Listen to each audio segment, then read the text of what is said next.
BPSC एईटीओ और ASO के practice set number 9 में आप सभी का स्वागत है। हेलो फ्रेंड्स, कैसे हैं आप सभी।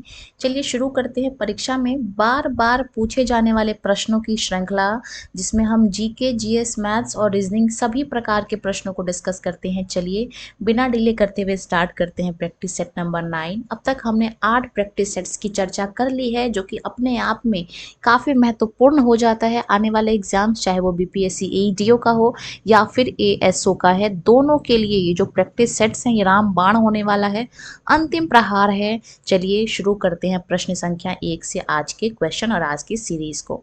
भारत में एकमात्र राज्य या फिर केंद्र शासित प्रदेश जो केसर का उत्पादन करता है, यानी कि भारत में इकलौता ऐसा राज्य या फिर यूटी है, यूनियन टेरिटरी है, जो कि सेफ्रन यानी कि केसर का उत्पादन करता है, वो कौन सा राज्य है, ये हमसे पूछा गया है। ऑप्शंस देखेंगे, Himachal Pradesh, option number B है असम, ऑप्शन नंबर सी है मेघालय, या फिर ऑप्शन नंबर डी है जम्मू कश्मीर। तो इसका जो सही जवाब होने वाला है वो होने वाला है जम्मू और कश्मीर, जो कि हमारा केंद्र शासित प्रदेश है। अच्छा, अगर मैं यहाँ पे केसर की बात करूँ तो केसर को हम लोग लाल सोना के नाम से जानते हैं। क्या कहते हैं केसर को हम लोग? लाल सोना। केसर महंगा होता है, इसलिए इसको हम लोग लाल सोना के नाम से जानते हैं। और अगर विश्व में बात करूँ सबसे ज़्यादा केसर की खेती कहाँ होती है, तो ईरान देश में सबसे ज़्यादा केसर की खेती होती है। चलिए चलते हैं क्वेश्चन नंबर 2 की तरफ। निम्नलिखित में से कौन सा स्थान वहां स्थित दर्रों के साथ सुमेलित नहीं है, यानी कि कौन सी जगह पे कौन सा दर्रा है, ये हमसे पूछा गया है। देखेंगे, बनिहाल, बनिहाल का क्या है? पीर पंजाल। खारदुलंग का क्या है? लद्दाख पर्वत श्रेणी। जलेपला का क्या है? जास्कर। और जोजिला का क्या है? तो आप कहेंगे वृदय हिमालय। ठीक है, ये जो यहाँ पे जो इसका सही जवाब होने वाला है, ठीक है, सुमेलित नहीं है, कौन सा मैच नहीं है, ये हमसे पूछा गया है। तो ये देखिए, जलेपला ये जास्कर रेंज में नहीं आता है, तो आप कहेंगे कहाँ आता है, तो ये आता है सिक्किम राज्य के अंदर। कहाँ आता है? सिक्किम राज्य के अंदर। और ये कनेक्ट करता है सिक्किम को ल्हासा से, सिक्किम को जोड़ता है किससे? ल्हासा से। ठीक है, और अगर इसकी बात करूं तो ये जो ल्हासा है ये तिब्बत के अंदर है, तो ये इसका गलत जवाब है, यानी कि ऑप्शन नंबर सी जो है वो इसका सही जवाब है, हमसे गलत पूछा गया था। आगे बात करती हूँ बनिहाल की, तो ये बिल्कुल सही है, पीर पंजाल रेंज में आता है, पीर पंजाल रेंज में आता है। और ये जोड़ता है जम्मू को श्रीनगर से। ये किसको जोड़ता है? आप कहेंगे जम्मू और श्रीनगर को, ये आपस में कनेक्ट करता है। बात करते हूँ अगर मैं खारदुंगला की, तो ये लद्दाख में है। ठीक है, लद्दाख पर्वत श्रेणी में है। और ये किसको जोड़ता है? ये श्योक और नुब्रा घाटी को जोड़ता है, ये श्योक और नुब्रा घाटी को जोड़ता है। ठीक है, और अगर मैं बात करती हूँ जोजिला की, तो ये बृहद हिमालय में है, ये भी बिल्कुल सही जवाब है। और ये क्या करता है? श्रीनगर को जोड़ता है, श्रीनगर को जोड़ता है ये किससे? कारगिल और लद्दाख से। ठीक है, कारगिल और लद्दाख से इसको जो है वो कनेक्ट करता है जोजिला दर्रा। इसके साथ हम लोग चलते हैं क्वेश्चन नंबर 3 की तरफ। निम्नलिखित में से ये जो कूल गाड़ी है, इसमें कौन सी क्रिया संपन्न होती है, कौन सी एक्टिविटी जो है वो इससे किया जाता है, ये हमसे पूछा गया है। तो देखिए, इसमें जो है वो सोना का खनन किया जाता है, गोल्ड की माइनिंग की जाती है, यानी कि ऑप्शन नंबर सी जो है वो इसका सही जवाब है। चलते हैं नेक्स्ट क्वेश्चन, क्वेश्चन नंबर 4 की तरफ। जब सूर्य और पृथ्वी के बीच चंद्रमा आ जाता है तो इसमें से क्या होता है, ये हमसे पूछा गया है। ठीक है, तो देखिए, जब सूरज और पृथ्वी इन दोनों के बीच में अगर मून आ जाता है, चंद्रमा आ जाता है, तो इस कंडीशन में क्या लगता है? हम सभी जानते हैं इस कंडीशन में लगता है सूर्य ग्रहण। ठीक है, तो बात करेंगे चंद्र ग्रहण कब लगता है, तो चंद्र ग्रहण लगेगा जब पृथ्वी आ जाती है सूर्य चंद्रमा के बीच। ठीक है, ये सूर्य है और ये चंद्रमा है, इसके बीच में जब पृथ्वी आ जाती है तो क्या लग जाता है? आप कहेंगे चंद्र ग्रहण। तो ऑप्शन नंबर बी जो है वो इसका सही जवाब है। चलते हैं नेक्स्ट क्वेश्चन, क्वेश्चन नंबर 5 की तरफ। हमारे भारत की जो प्रस्तावना है, जिसको हम लोग उद्देशिका भी कह देते हैं, इसमें किन महान आदर्शों का उल्लेख है? पढ़ते हैं इसको हम लोग विचार, अभिव्यक्ति, विश्वास, आस्था और उपासना की स्वतंत्रता। तो जी हाँ, ये फिफ्थ का ए ऑप्शन ठीक है, यही जो है हमारे प्रियम्बल में आता है, हमारे प्रस्तावना में आता है, यानी कि ऑप्शन नंबर ए जो है वो इसका सही जवाब है। अच्छा, अगर मैं प्रस्तावना की बात करूं तो 22 जनवरी 1947 में इसको हमने अडॉप्ट किया था और हमने 42वें संविधान संशोधन 1976 में इसमें 3 शब्द जोड़े थे। चलते हैं नेक्स्ट क्वेश्चन, क्वेश्चन नंबर 6 की तरफ। कौन ग्लेशियर गौरी नदी का स्रोत है, ठीक है, यह आएगा स्रोत है, जो काली नदी की भी एक महत्वपूर्ण सहायक नदी है। ठीक है, तो यहाँ से हमको पता चला कि इसमें से कौन सा ग्लेशियर है जो कि काली नदी की भी एक सहायक नदी है और गौरी गंगा का भी एक स्रोत है। ऑप्शंस को देखेंगे, पिलाम ग्लेशियर, नामी ग्लेशियर, कफनी ग्लेशियर या फिर टिपला ग्लेशियर। ठीक है, तो इसका जो सही जवाब होने वाला है वो कौन सी होने वाली है, वो होना वाला है यहाँ पे हमारा मिलाम ग्लेशियर। ठीक है, यानी कि ऑप्शन नंबर ए जो है वो इसका सही जवाब है। इसके अलावा अगर मैं यहाँ पे बात करती हूँ काली नदी की, तो काली नदी को ही हम लोग बोलते हैं शारदा नदी, इसी को हम लोग बोलते हैं शारदा नदी और इसी को हम लोग बोलते हैं काली गंगा। और अगर मैं यहाँ पे बात करूँ तो ये नेपाल में बहती है। ठीक है, नेपाल के साथ हमारे भारत देश में उत्तराखंड राज्य में बहती है और उत्तराखंड के साथ थोड़ा सा हिस्सा ये उत्तर प्रदेश का भी कवर करती है। क्वेश्चन नंबर 7 देखेंगे स्क्रीन पे। पृथ्वी के चुंबकीय क्षेत्र का उद्देश्य क्या है? तो पृथ्वी का जो हमारा चुंबकीय क्षेत्र है इसका उद्देश्य क्या है, ये हमसे पूछा गया है। ऑप्शंस को देखेंगे, पृथ्वी पर जीवन के लिए ऊर्जा स्रोत प्रदान करना, या फिर पृथ्वी को सौर वायु और ब्रह्मांडीय विकिरण से बचाना। ऑप्शन नंबर सी कहता है समुद्र में ज्वार भाटा यानी कि टाइड्स उत्पन्न करना, और ऑप्शन नंबर डी कहता है यहाँ की क्लाइमेट को कंट्रोल करना यानी कि जलवायु को नियंत्रण करना। तो इसका जो सही जवाब है वो होने वाला है ऑप्शन नंबर बी, चुंबकीय क्षेत्र का काम है कि सौर वायु और ब्रह्मांडीय विकिरण से हमको बचाना। चलते हैं नेक्स्ट क्वेश्चन, क्वेश्चन नंबर 8 की तरफ। इसमें बोला गया है हमसे कि निम्नलिखित में कौन सी भारत में राष्ट्रीय राजमार्गों की एक विशेषता नहीं है। ठीक है, तो यहाँ पे देखिए हमसे बोला गया है, ऑप्शंस को देखेंगे ध्यान से, तो यहाँ पे बोला गया है हमें कि राज्यों की राजधानियों और प्रमुख नगरों को जोड़ते हैं, तो ये तो भाई बिल्कुल ठीक बात है, एनएच की विशेषता है ये। अंतरराज्यीय परिवहन के लिए उपयोग किए जाते हैं, तो ये बात भी ठीक है। ऊंचाई वाले क्षेत्रों में सीमावर्ती सड़कों के निर्माण के लिए उपयोग किए जाते हैं, तो भाई ये बात गलत है और यही जो जवाब है वो सही आंसर है, यानी कि option number C is the right answer of question number 8। चलते हैं क्वेश्चन नंबर 9 की तरफ। यहाँ पे बोला गया है लेटराइट मिट्टी वाले क्षेत्र में विकसित होती है, यानी कि जो लेटराइट मिट्टी है, लेटराइट सॉइल है, ये कहाँ पर विकसित होती है? तो ये ऐसे जगह पर विकसित होती है जहाँ का तापमान हाई हो, यानी कि उच्च तापमान हो, और वर्षा भी कैसी होनी चाहिए, भारी वर्षा होनी चाहिए। ठीक है, बात करते हैं यहाँ पे हम लोग लेटराइट मिट्टी की, तो इसको हम लोग मखरला मिट्टी के नाम से भी इसको हम लोग जानते हैं। ठीक है, लेटराइट मिट्टी को, और इसमें जो है लोहा पाया जाता है, आयरन पाया जाता है, इसीलिए इसका जो कलर होता है वो लाल होता है। और अगर मैं बात करूँ ये वाली मिट्टी कहाँ पे पाई जाती है, तो ये पाई जाती है वेस्टर्न घाट पे, पश्चिमी घाट पे, ईस्टर्न घाट पे यानी कि पूर्वी घाट पे। इसके अलावा जो राजमहल की पहाड़ियाँ हैं, राजमहल हिल्स, यहाँ पे जो है ये वाली मिट्टी पाई जाती है। और अगर मैं खेती की बात करूँ कि यहाँ कौन कौन सी फसल उगाई जाती है, तो यहाँ उगाया जाता है चाय, इसके अलावा कॉफ़ी हो गया, रागी हो गया, ये सब इस प्रकार की मिट्टी में उपजाई जाती है। चलते हैं क्वेश्चन नंबर 10 की तरफ। राष्ट्रीय राजमार्ग 44 यानी कि NH44 के बारे में पूछा गया है, कितने राज्य और केंद्र शासित प्रदेश से ये होकर गुजरती है? तो ये जो NH44 है ये 42 राज्य और केंद्र शासित प्रदेशों से होकर गुजरती है। अब वो 42 राज्य कौन कौन, उस 12 राज्य कौन कौन से हैं ये हमसे पूछा गया है। तो पहला है जम्मू कश्मीर, ठीक है, दूसरा है पंजाब, इसके बाद अगर मैं बात करती हूँ तो अगला स्टेट है हरियाणा जहाँ से ये कनेक्ट होता है। उसके बाद आता है हमारी दिल्ली जो कि हमारे भारत देश की राजधानी है, उसको भी ये जोड़ता है। इसके अलावा अगर मैं 5वें राज्य की बात करूँ तो वो उत्तर प्रदेश होने वाला है। उत्तर प्रदेश के बाद बात करूँ तो राजस्थान होने वाला है, राजस्थान को भी ये जोड़ता है। राजस्थान के बाद ये जो है वो मध्य प्रदेश को जोड़ता है, ये हमारा 7वां स्टेट है। उसके अलावा ये महाराष्ट्र को भी जोड़ता है, ये हमारा 8वां स्टेट है। महाराष्ट्र के बाद ये तेलंगाना को भी जोड़ता है, ठीक है, जो कि 2014 में बना हुआ है, 9वां स्टेट है। अब तेलंगाना को जोड़ेगा तो आंध्रा को कैसे छोड़ देगा, क्योंकि तेलंगाना तो आंध्र से ही बना है, ये 10वां स्टेट है। इसके अलावा चलते हैं, अगर मैं यहाँ पे बात करूँ दक्षिणी भारत की, तो कर्नाटक और तमिलनाडु को भी जोड़ता है, यानी कि 12 राज्य ऐसे हैं जो कि NH44 से कनेक्ट होता है। चलते हैं क्वेश्चन नंबर 11 की तरफ। पृथ्वी की धुरी क्रांति वृत्त के तल पर कितने डिग्री का जो कोण है वो आनत है। तो यहाँ पे देखिए, जो पृथ्वी है वो कितनी डिग्री का कोण बनाती है, तो आप कहेंगे 66.5 डिग्री का कोण बनाती है, यानी कि ऑप्शन नंबर डी इसका सही जवाब है। क्वेश्चन नंबर 12 देखेंगे अपने स्क्रीन पे। निम्नलिखित में से कौन सा पश्चिमी घाट यानी कि वेस्टर्न घाट के लिए प्रयुक्त स्थानीय नाम नहीं है। तो देखिए, जगह जगह के हिसाब से पश्चिमी घाट को हम लोग अलग अलग नामों से जानते हैं। अगर मैं बात करती हूँ महाराष्ट्र की, तो यहाँ पे इसको हम लोग सह्याद्री पहाड़ी के नाम से जानते हैं, तो ये बात जो है वो बिल्कुल ठीक है। कर्नाटक में इसको हम लोग नीलगिरी पहाड़ी के नाम से जानते हैं, ये बात भी बिल्कुल ठीक है। तमिलनाडु में इसको हम लोग इलायची पहाड़ी के नाम से जानते हैं, ये बात गलत है और यही इसका सही जवाब है।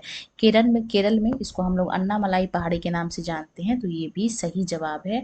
यानी कि पश्चिमी घाट को अलग अलग जगह पे किस नाम से जाना जाता है वो बोला गया है, तो ऑप्शन नंबर सी इसका सही आंसर है। यानी कि हम लोग जो है पश्चिमी घाट को तमिलनाडु में इलायची पहाड़ी के नाम से नहीं जानते हैं। चलते हैं अगले क्वेश्चन की तरफ। Question number 13।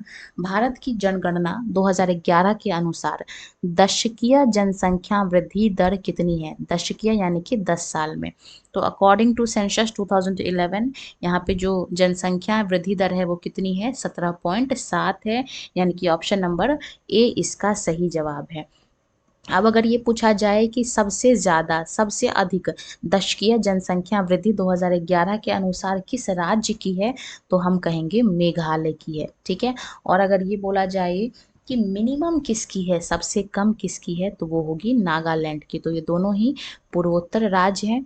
और फिलहाल हम चलते हैं अगले क्वेश्चन की तरफ। क्वेश्चन नंबर, अच्छा, जनगणना की बात करूं तो पहली बार जो जनगणना हुआ था भारत के अंदर वो 1872 में हुआ था, और ये हुआ था लॉर्ड मियो के कार्यकाल में, तो ये भी आपको ध्यान रखना है। फिलहाल चलते हैं अगले क्वेश्चन की तरफ। क्वेश्चन नंबर 14 कह रहा है, इनमें से किसकी लुप्त प्राय प्रजाति को बचाने के लिए 1936 में जिम कॉर्बेट नेशनल पार्क की स्थापना की गई थी। तो ये जो जिम कॉर्बेट नेशनल पार्क है इसकी स्थापना हुई थी 1936 में, और ये कहाँ पे हुई थी, तो आप कहेंगे बंगाल टाइगर के लुप्त प्रजातियों को बचाने के लिए, यानी कि ऑप्शन नंबर ए इसका सही जवाब है।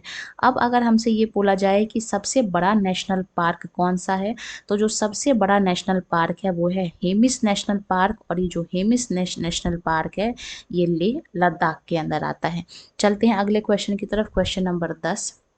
निम्नलिखित में से कौन सा असम में स्थित नहीं है टाइगर रिजर्व, ये हमसे पूछा गया है।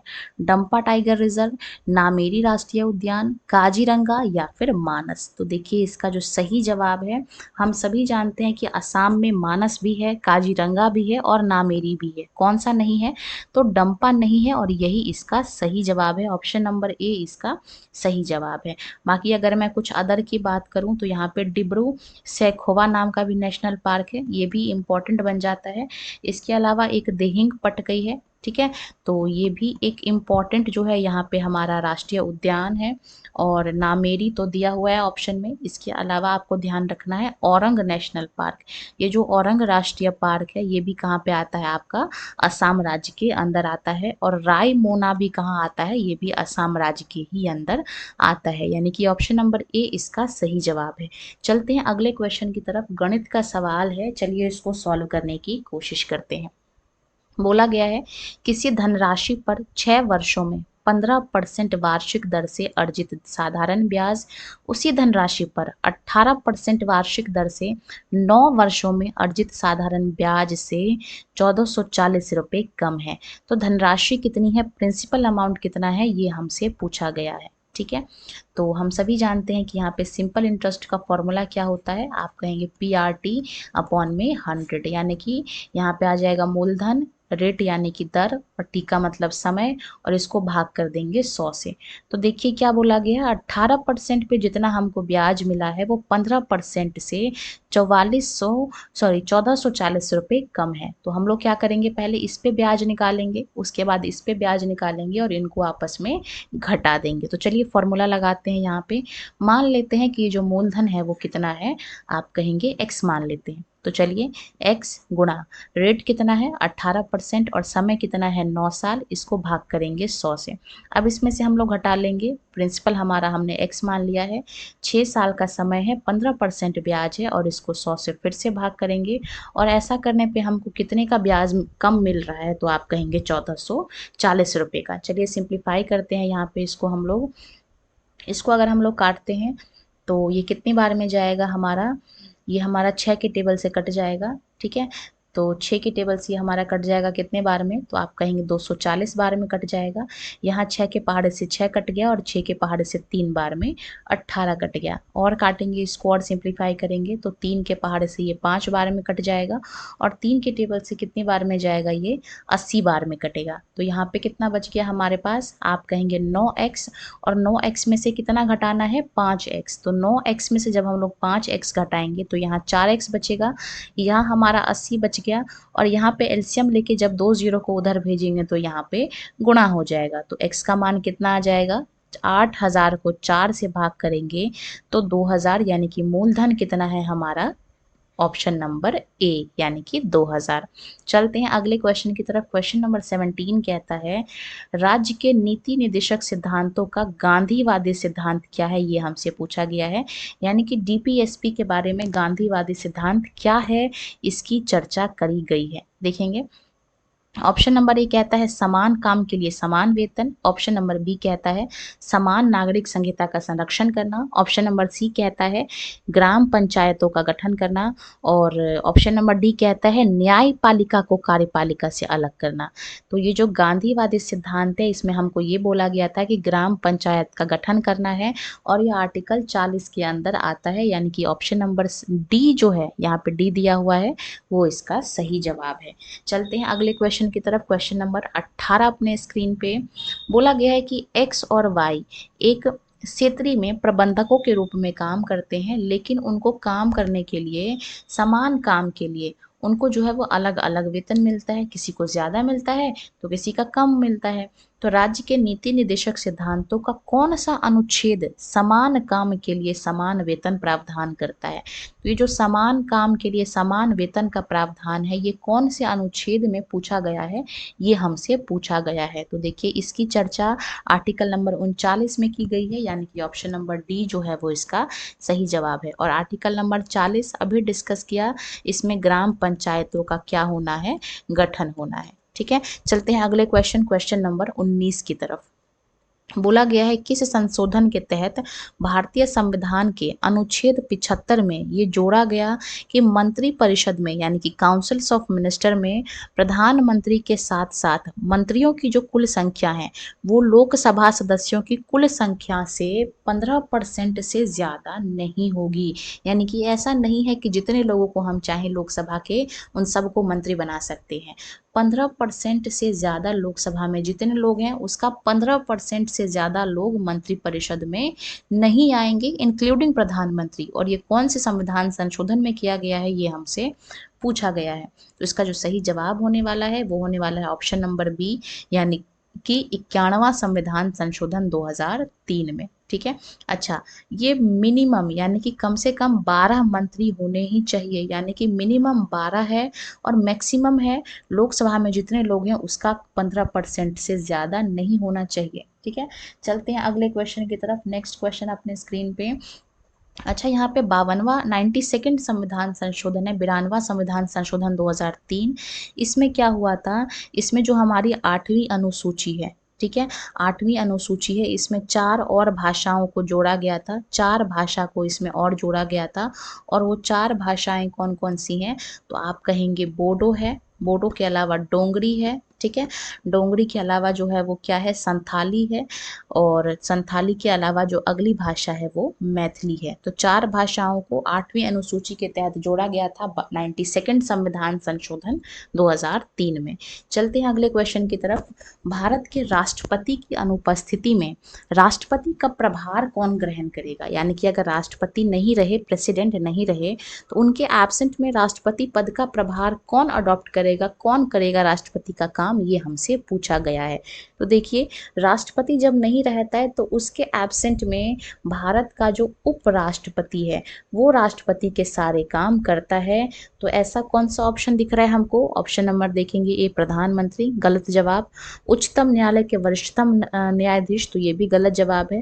राज्यसभा के पदेन अध्यक्ष, तो भाई ये बात सही है, क्योंकि राज्यसभा के पदेन अध्यक्ष कौन है? आप कहेंगे उपराष्ट्रपति ही होते हैं राज्यसभा के पदेन अध्यक्ष, यानी कि ऑप्शन नंबर सी जो है वो इसका सही जवाब है। ठीक है, और इसकी जो चर्चा है वो आर्टिकल 64 में की गई है कि ये जो उपराष्ट्रपति होगा वो राज्यसभा का पदेन अध्यक्ष होगा। इसकी चर्चा अनुच्छेद जो है हमारे 64 में की गई है। ठीक है, तो ये घुमा के पूछा गया था, ऑप्शन नंबर सी इसका सही जवाब है। फिलहाल हमने 20 क्वेश्चंस को कंप्लीट कर लिए हैं और चलते हैं हम लोग प्रश्न संख्या 21 की तरफ। निम्नलिखित में क्या भारतीय संविधान का राजनीतिक दर्शन नहीं है? ऑप्शंस को देखेंगे। सामुदायिक मूल्यों के प्रति उत्तरवादी, तो ये भाई ठीक बात है। अगला है ऐतिहासिक रूप से वंचित समूहों के प्रति संवेदनशील व्यक्त करना, तो ये भी हमारा जो है वो ठीक बात है। धार्मिक और भाषाई अल्पसंख्यकों की आवश्यकताओं के प्रति संवेदनशील, तो ये भी बात ठीक है। एक सर्वनिष्ठ राष्ट्रीय पहचान बनाने के लिए प्रतिबद्ध नहीं है, ये बात जो है ये गलत बोला गया है, और यही जो है वो इसका सही आंसर है, क्योंकि हमसे नहीं पूछा गया है। ठीक है, चलते हैं क्वेश्चन नंबर 22 की तरफ, जिसमें हमें क्या निकालना है? मीडियन निकालना है, यानी कि माध्यिका निकालनी है। तो चलिए, माध्यिका कैसे निकालेंगे? जो सबसे बीच में नंबर आएगा वही क्या होगी? माध्यिका होगी, यानी कि मीडियन होगी। तो सबसे पहले इसको हम लोग सीक्वेंस वाइज अरेंज कर लेते हैं बढ़ते क्रम में। तो यहाँ सबसे पहले सबसे छोटा नंबर 14 है, तो 14 लिख दिया। उसके बाद 20 आएगा, 21 आएगा, 24 आएगा, 32 आएगा, 46 आएगा। 46 के बाद क्या है? तो हमने देखा 49 है, 49 के बाद 66 है, उसके बाद 90 है, उसके बाद 91 है, और उसके बाद 92 है। तो बिल्कुल बीच में कौन सा नंबर आ रहा है? तो यहाँ देखिए, यहाँ से 5 नंबर और यहाँ से 5 नंबर इधर हो गए, तो बिल्कुल बीच में कौन आ रहा है? तो आप कहेंगे 46 आ रहा है, और यही इसका सही जवाब है, यानी कि ऑप्शन नंबर सी माध्यिका है। चलते हैं अगले क्वेश्चन की तरफ। बहुत आसान क्वेश्चन था, बेहतरीन क्वेश्चन था। क्वेश्चन नंबर 23 देखेंगे। वृद्धि मापन के लिए प्रयोग में लाया जा सकता है। ठीक है, किस प्रकार से वृद्धि की माप की जा सकती है, ये हमसे पूछा गया है। ऑप्शंस को देखेंगे। कोशिका संख्या का बढ़ना, ऑप्शन नंबर बी कहता है आकार का बढ़ना, यानी कि साइज का बढ़ना। ऑप्शन नंबर सी कहता है हमारे पास लंबाई तथा भार का बढ़ना, या फिर ऑप्शन नंबर डी कहता है हमारे पास उपयुक्त सभी। तो हम लोग वृद्धि मापन के लिए सभी चीज़ों का यूज़ करते हैं, यानी कि डी जो है वो इसका सही जवाब है। चलते हैं क्वेश्चन नंबर 24 की तरफ। बोला गया है नारियल के दुग्ध में यह नहीं होता है। तो नारियल का जो दूध होता है उसमें सिर्फ क्या नहीं है? ऑप्शंस को देखेंगे। एब्सिसिस अम्ल, ऑप्शन नंबर बी देखेंगे ऑक्सिन, ऑप्शन नंबर सी देखेंगे साइटोकाइनिन, या फिर ऑप्शन नंबर डी देखेंगे जिब्रेलिन। तो जानकारी के लिए मैं आपको बता दूं कि जो नारियल का दूध होता है उसमें साइटोकाइनिन नहीं होता है। चलेंगे क्वेश्चन नंबर 25 की तरफ। ताप की अवधारणा किस नियम से ली गई है? ऑप्शंस को देखेंगे। ऊष्मागति के शून्यवें नियम से, ऊष्मागति के प्रथम नियम से, या फिर ऊष्मागति के द्वितीय नियम से, या फिर अंतिम हमारा जो ऑप्शन है वो है स्टीफेन बोल्ट्जमैन नियम से। तो इसका जो सही जवाब होने वाला है वो होने वाला है ऊष्मागति के शून्यवें नियम से। ठीक है, ऑप्शन नंबर ए इसका सही जवाब है। साइंस का सवाल था। देखेंगे क्वेश्चन नंबर 26। बोला गया है निम्नलिखित में से कौन से ताप दृढ़ बहुलकों के गुणधर्म है? ऑप्शंस को देखेंगे। अत्यधिक शाखित तिर्यक बांधित बहुलक। ठीक है, तो ये जो है यही इसका सही जवाब है, यानी कि ऑप्शन नंबर ए इसका करेक्ट आंसर है। अगला क्वेश्चन देखेंगे, क्वेश्चन नंबर 27 अपने स्क्रीन पे। एक पासा है, वो 1 से 6 तक संख्यांकित है, जैसा कि आप डायग्राम में देख सकते हैं। डाइस है, तो 1 के विपरीत कौन सी संख्या आएगी, ये हमसे पूछा गया है। डायग्राम को अगर हम लोग देखें तो बहुत ही आसान सवाल है भाई। जो ऑपोजिट में होगा, जो हमारे विरोध में होगा, उल्टा होगा, सामने होगा, वो हमको दिखाई नहीं देगा डाइस में, है ना। तो ये देखिए, ये जो हमारे पास पासा है इसमें तीनों में एक दिख रहा है। अब देखिए यहाँ पे एक के साथ 4 और 5 दोनों दिख रहे हैं, तो एक के ऑपोजिट में ना ही 4 होगा और ना ही 5 होगा, 5 ऑप्शंस में ही नहीं है। अगला देखेंगे 3 और 5, तो यहाँ पे 3 भी हट गया क्योंकि 5 तो ऑप्शन में है ही नहीं।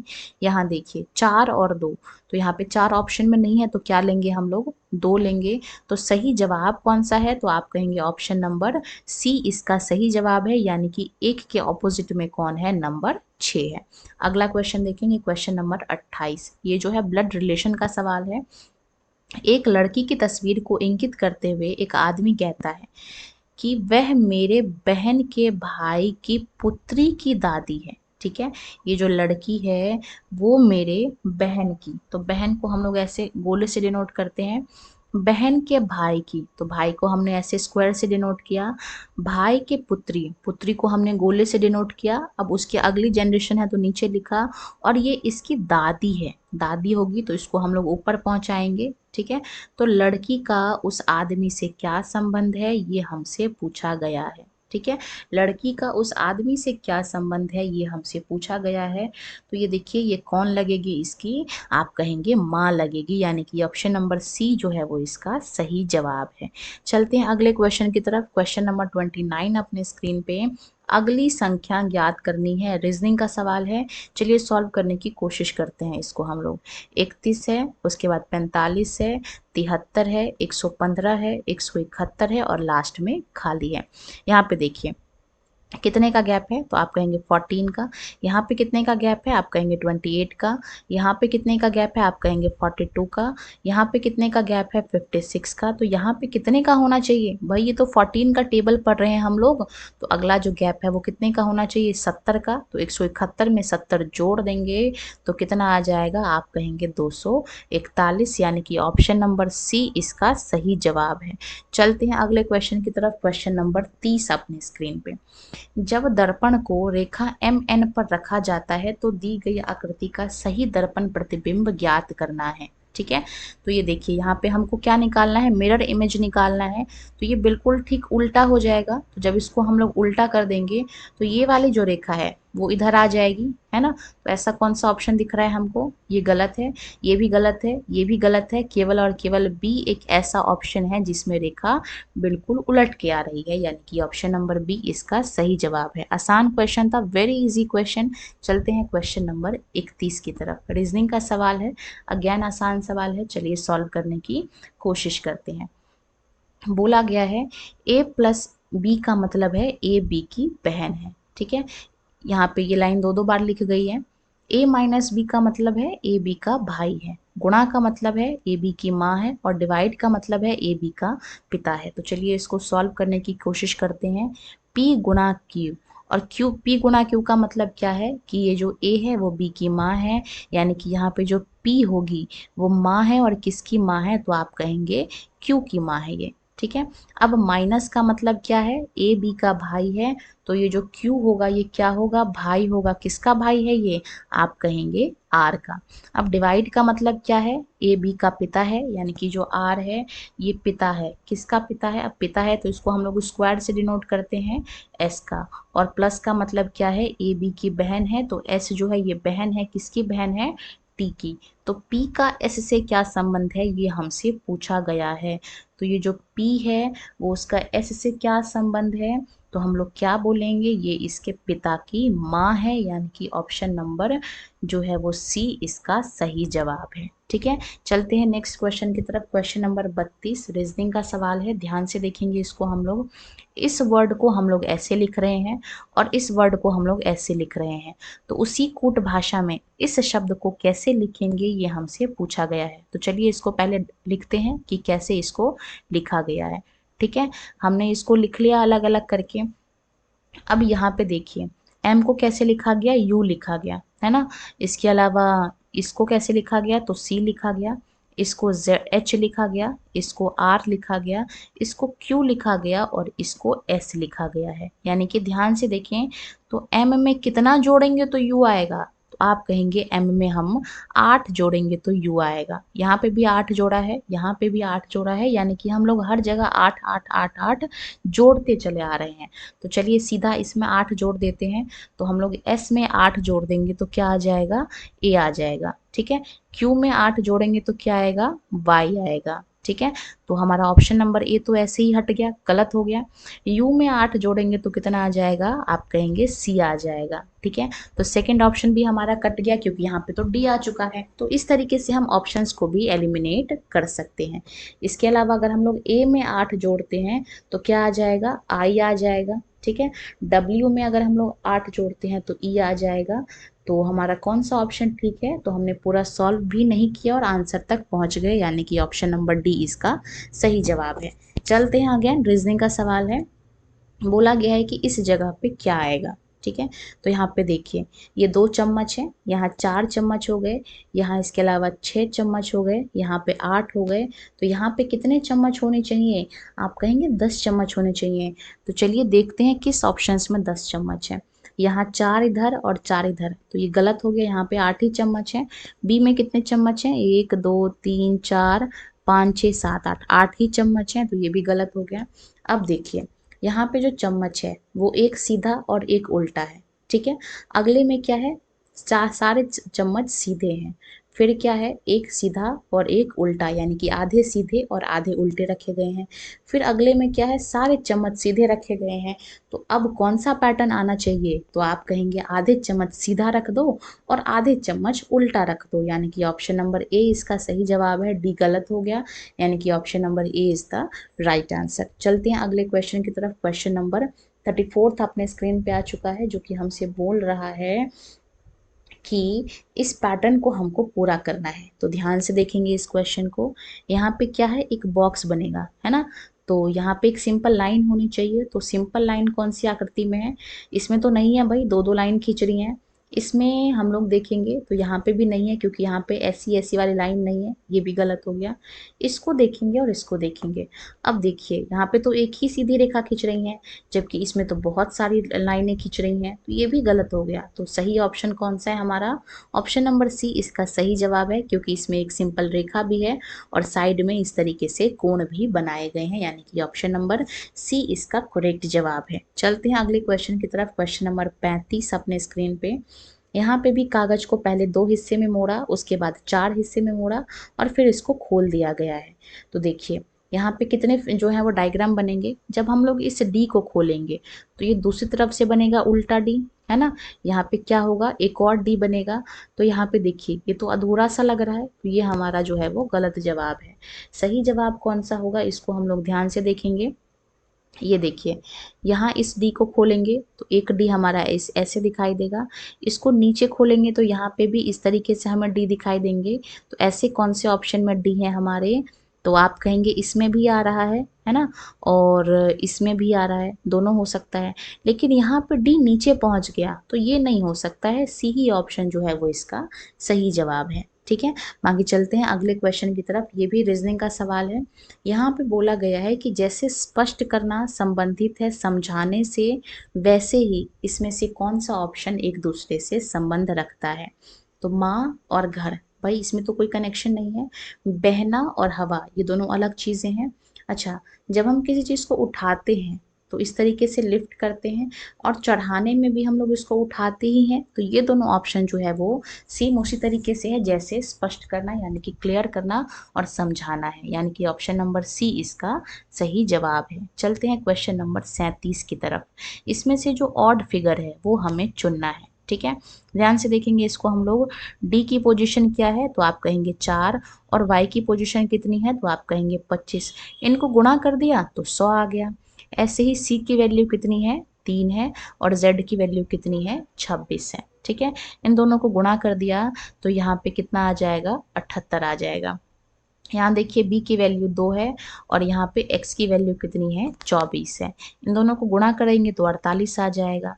अब देखिए ए की वैल्यू 1 है और डब्ल्यू की वैल्यू कितनी है, आप कहेंगे 25 है। ठीक है, इन दोनों को जब हमने गुणा किया, सॉरी 23 है यहाँ पे, ठीक है। तो यहाँ पे जो है इसको हमने जब गुणा किया तो ये कितना आ गया हमारे पास 23 गुणा 1, तो आप कहेंगे 23 आया है, यानी कि 24 जो है ये गलत है और यही जो है इसका सही जवाब है, यानी कि कौन सा ऑप्शन ठीक है, option number C, fourth option हमारा गलत है। चलते हैं अगले क्वेश्चन की तरफ। क्वेश्चन नंबर 38 अपने स्क्रीन पे आ चुका है। तो क्वेश्चन नंबर 38 हमसे कह रहा है गदर पार्टी की स्थापना कब और कहाँ हुई थी। काफी महत्वपूर्ण सवाल है गदर पार्टी। सबसे पहले जानकारी के लिए मैं आपको बता दूं कि लाला हरदयाल ने गदर पार्टी की स्थापना की थी। अब कहाँ की थी, तो अमेरिका के अंदर किया था और 1913 में इसकी स्थापना हुई थी। चलते हैं अगले क्वेश्चन की तरफ। सर्वोपरि सत्ता की नीति किसने दी थी, तो ये जो सर्वोपरि सत्ता की नीति है ये हेस्टिंग्स साहब ने दिया था, यानी कि लॉर्ड हेस्टिंग्स इसका सही जवाब है। और 1813 से लेकर 1823 तक इनका कार्यकाल था। हम लोग चलेंगे अगले क्वेश्चन की तरफ। क्वेश्चन नंबर 40, इसमें बोला गया है कि मुसलमान यदि खुश और संतुष्ट हैं तो भारत में ब्रिटिश शक्ति का महत्वम बचाव होगा, ये किसने कहा। ध्यान से देखेंगे, Robert Risley, Lord Lytton, W हेटर या फिर एच.एन. ब्रेल्सफोर्ड। तो ये कहने वाले कौन थे, तो आप कहेंगे डब्ल्यू हेटर ने ये सेंटेंस बोला था। ऑप्शन नंबर सी इसका सही जवाब है। देखते ही देखते हमने आज के 40 क्वेश्चंस को कंप्लीट कर लिए हैं, जो कि अपने आप में काफ़ी इंपॉर्टेंट हैं। 10 क्वेश्चन और रह गए हैं, चलिए उसको भी सॉल्व करने की कोशिश करते हैं। अच्छा, गयासुद्दीन बलबन ने शिष्टाचार के एक भाग के रूप में राजा को अभिवादन करने के लिए, यानी कि प्रेयर करने के लिए 2 टर्म लॉन्च किया था, जिसमें एक का नाम है सिजदा और दूसरा नाम है पैबोस। ठीक है, तो ये किस भाग में किया था ये हमसे पूछा गया है। तो इसका जो सही जवाब होने वाला है वो होने वाला है, ये किस लिए किया गया था, तो ये अदालत में किया गया था, यानी कि ऑप्शन नंबर सी इसका सही जवाब है। सिजदा का मतलब क्या है कि घुटने पे बैठ के, ठीक है, राजा को प्रणाम करना। और पैबोस का मतलब क्या है, पैर को छूकर या पैर को चूम कर राजा को प्रणाम करना। तो ऑप्शन नंबर सी इसका सही जवाब है। ठीक है, चलते हैं क्वेश्चन नंबर 42 की तरफ। सूफी रहस्यवादी शेख फरीदुद्दीन गजशंकर की दरगाह कहाँ पे है, ये हमसे पूछा गया है। तो इनका जो दरगाह है वो पाकिस्तान के अंदर है, यानी कि पाकपट्टम इसका सही जवाब है। चलते हैं नेक्स्ट क्वेश्चन, क्वेश्चन नंबर 43 की तरफ। 1828 में धार्मिक सुधारों के लिए ब्रह्म सभा की स्थापना हुई थी। ये किसने स्थापना की थी, ये हमसे पूछा गया है। ठीक है, तो ब्रह्म सभा की स्थापना कब हुई थी, 1828 में। और किसने किया था, तो हम सभी जानते हैं राजा राम मोहन रॉय ने इसकी स्थापना की थी। और 1829 में इन्हीं की मदद से भारत के अंदर सती प्रथा पर क्या लगा था, सती प्रथा पर रोक लगाया गया था। ठीक है, तो इसके साथ हमने कई सारे क्वेश्चंस को यहाँ पे सॉल्व कर लिए। अच्छा, अगर यहाँ पे मैं बात करती हूँ देवेंद्र नाथ टैगोर की, तो इन्होंने क्या किया था, 1839 में तत्व बोधनी समाज की जो है वो स्थापना की थी। ठीक है, तत्व बोधनी सभा की स्थापना किसने की थी, देवेंद्र नाथ टैगोर ने। इसके अलावा अगर मैं बात करती हूँ तो ये जो राजा राम मोहन रॉय हैं, इन्होंने ही 1815 में क्या किया था, आत्मीय सभा की स्थापना की थी। तो ये इससे संबंधित सभी महत्वपूर्ण पॉइंट थे। फिलहाल हम चलते हैं क्वेश्चन नंबर 44 की तरफ। अनुच्छेद 72 पूछा है किससे संबंधित है, तो ये जो आर्टिकल नंबर 72 है ये राष्ट्रपति की पार्डनिंग पावर है, यानी कि क्षमा करने की शक्ति है। ऑप्शन नंबर बी इसका सही जवाब है। हमारी कोशिश ये रहेगी आपको अंतिम समय में एग्जाम की तैयारी कैसे किया जाए, कैसे आपको अधिक से अधिक प्रैक्टिस किया जाए, क्योंकि प्रैक्टिस करवाया जाए, क्योंकि हम सभी जानते हैं प्रैक्टिस इज द ओनली की ऑफ सक्सेस, यानी कि अगर आपको प्रैक्टिस करना है, सक्सेस होना है, तो प्रैक्टिस करना ही केवल और केवल रास्ता है। ठीक है, चलते हैं क्वेश्चन नंबर 45 की तरफ। गांधी द्वारा दी गई बुनियादी शिक्षा से संबंधित नई तालीम, ठीक है, ये तालीम है, नई तालीम प्रतिवेदन जाकिर हुसैन द्वारा कब प्रस्तुत की गई। ठीक है, तो इसकी जो प्रस्तुति हुई थी ये कब हुई थी, ये हमसे पूछा गया है। तो ये कब हुई थी ये आपने बताना है कमेंट सेक्शन में, ताकि आप इससे संबंधित सभी प्रश्नों को, सभी पॉइंट्स को अच्छे से पढ़ लें। ठीक है, तो इसको हम लोग स्किप करते हैं। आपके लिए छोड़ा हुआ क्वेश्चन, आप इसको इसके बारे में पढ़िए, ढूंढिए और कमेंट सेक्शन में बताने की कोशिश करिए। फिलहाल हम चलते हैं क्वेश्चन नंबर 46 की तरफ। ठीक है, क्वेश्चन नंबर 46 कहता है 88 से पूर्णतः विभाज्य 5 अंकों की सबसे बड़ी संख्या ज्ञात कीजिए। ठीक है, तो देखिए अगर कोई नंबर 88 से विभाज्य है तो इसका मतलब ये है कि वो 8 से भी कटनी चाहिए और 11 से भी कटनी चाहिए। ठीक है, तो यहाँ पे ऑप्शंस को एक एक करके देखेंगे। 8 से चेक करते हैं और 8 की विभाज्यता का नियम क्या है, लास्ट के जो 3 डिजिट हैं वो 8 से कटने चाहिए। ठीक है, तो 990 को हम लोग 8 से काटते हैं, क्या ये 8 से कटेगा? तो आप कहेंगे 8 के पहाड़े में एक बार में 8, यहाँ पे बचेगा 2 बार में 16 और यहाँ 30, तो 30 तो नहीं कटेगा, यानी कि ये संख्या 88 से नहीं कटेगी। इसको चेक करते हैं, तो 8 के पहाड़े से एक बार में, 8 के पहाड़े से 2 बार में 16 और फिर यहाँ पे 18 आ जाता है, तो ये भी नहीं कटेगा। इसको चेक करते हैं, 8 के पहाड़े से एक बार में 8, यहाँ पे 18 बचा तो 2 बार में 16 कटेगा और यहाँ 24 भी 3 बार में कट जाएगा, यानी कि ये जो नंबर है ये 8 से कट रहा है। अच्छा, इसको चेक कर लेते हैं, तो 8 से ये एक बार में कट जाएगा 9, यहाँ से 2 बचेगा। ठीक है, तो 8 दूनी 16 और 8 एकम 8। अब यहाँ पे 11 से चेक कर लेते हैं कि 11 से कौन सा नंबर कटेगा। ठीक है, तो हम लोग इसको चेक करते हैं, तो ये नंबर क्या है 9 9 9, इसके अलावा 6 8। तो हम लोग 11 से चेक कैसे करेंगे, एक अंक जोड़ के योग करेंगे और उनका जो अंतर है वो या तो 0 होना चाहिए या फिर 11 होना चाहिए। तो 9 + 9 18 और यहाँ पे इसको जोड़ेंगे तो कितना आ गया, 26 आ गया। 26 में से हम लोग कितना घटाएंगे, 15 घटाएंगे तो कितना आ रहा है, 6 में से 5 गया 1 और 2 में से 1 गया 1। ये नंबर 11 से कट रहा है, यानी कि ये नंबर है जो कि 11 से भी कट रहा है, 8 से भी कट रहा है, यानी कि ये इसका सही जवाब है ऑप्शन नंबर ए। ठीक है, चलते हैं अगले क्वेश्चन की तरफ। क्वेश्चन नंबर 47 अपने स्क्रीन पे टाइम एंड वर्क का क्वेश्चन है। बोला गया है कि रवि किसी काम को 40 दिन में कर सकता है, तो ठीक है भाई 40 दिन में से काम करवा लेते हैं। सुधा है जो कि इसी काम को 60 दिन में कर सकती है, तो टोटल काम कितना है, तो हम कहेंगे 40 और 60 का एलसीएम लेंगे, 120 आ गया। 40 के पहाड़े से 3 बार में जाएगा यानी कि 3, और 60 के पहाड़े से कितने बार में जाएगा, 2 बार में जाएगा, यानी कि रवि की क्षमता 3 है और यहाँ पे सुधा की क्षमता कितनी है, 2 है।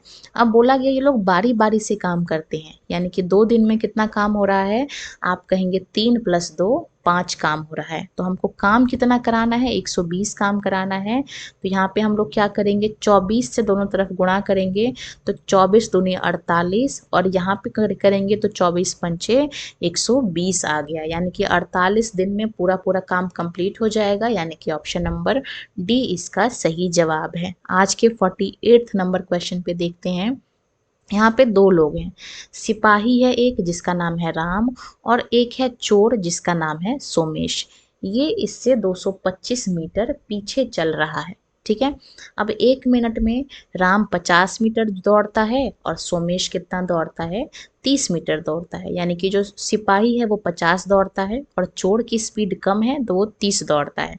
तो बोला गया है कि इसमें सिपाही चोर को कितने समय में पकड़ लेगा, ये हमसे पूछा गया है। ठीक है, तो देखिए कितना पीछे है, तो आप कहेंगे 225 पीछे है। ठीक है, और राम की स्पीड कितनी है, 50 है और इसकी जो सोमेश की स्पीड है 30, तो इनको आपस में घटाएंगे तो कितना आ गया, आप कहेंगे 20 आ गया। ठीक है, इसको काटेंगे 5 के पहाड़े से 4 बार में और ये 45 बार में, यानी कि 45/4। ठीक है, इसको हम लोग सॉल्व करेंगे तो 11 सही 1/4 आ रहा है, यानी कि 11 घंटे होंगे। तो ये भी गलत हो गया, ये भी गलत हो गया, ये भी गलत हो गया, ये हमारा सही जवाब है, क्योंकि 1/4 का मतलब होता है 1/4 का मतलब होता है 15/60। इसको हम लोग काटेंगे तो 1/4 आ जाएगा, यानी कि 11 मिनट और 15 सेकेंड। ऑप्शन नंबर बी इसका सही जवाब है। चलते हैं आज के 49 नंबर क्वेश्चन, ये भी गणित का सवाल है, सॉल्व करने की कोशिश करते हैं। बोला गया है 15% की छूट देने के बाद एक वॉशिंग मशीन है जिसका क्रय मूल्य 29,750 है। ठीक है, तो अगर मुझे इसका अंकित मूल्य निकालना हो तो मैं कैसे निकालूंगी, तो आप कहेंगे भाई 29,750 कितने की वैल्यू है, 85% की, तो इसको 85 से भाग कर लो। हमें तो 100% निकालना है, अंकित मूल्य निकालना है।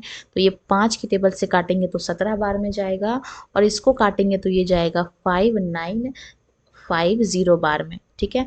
फिर से इसको हम लोग काटेंगे 17 के पहाड़े से, तो 350 बार में कट जाएगा, यानी कि 35,000 जो है वो इसका क्रय मूल्य है। अब हमसे पूछा, सॉरी, अंकित मूल्य है, ठीक है। अब हमसे यहाँ पे क्रय मूल्य पूछा गया है, तो 35,000 इसका जो है वो अंकित मूल्य है, हमको क्रय मूल्य निकालना है।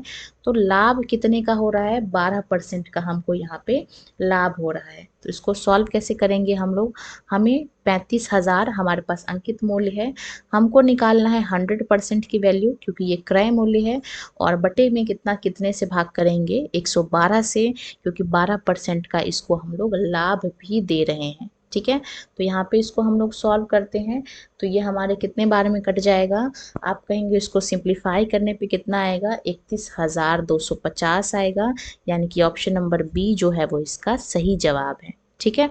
जो MP है वही SP है, ठीक। अब चलते हैं आज के 50वें नंबर क्वेश्चन की तरफ। ये भी जो है टाइम एंड डिस्टेंस का क्वेश्चन है, आसान सवाल है, सॉरी टाइम एंड डिस्टेंस का नहीं है, डायरेक्शन का क्वेश्चन है, रीजनिंग का सवाल है, आसान क्वेश्चन है, इसको सॉल्व करने की कोशिश करते हैं। बोला गया है कि ये जो जगह है, अच्छा, इस बड़े से शब्द को हम लोग A पढ़ेंगे, इस बड़े से शब्द को हम लोग B पढ़ेंगे, इसको हम लोग M पढ़ेंगे, ठीक है।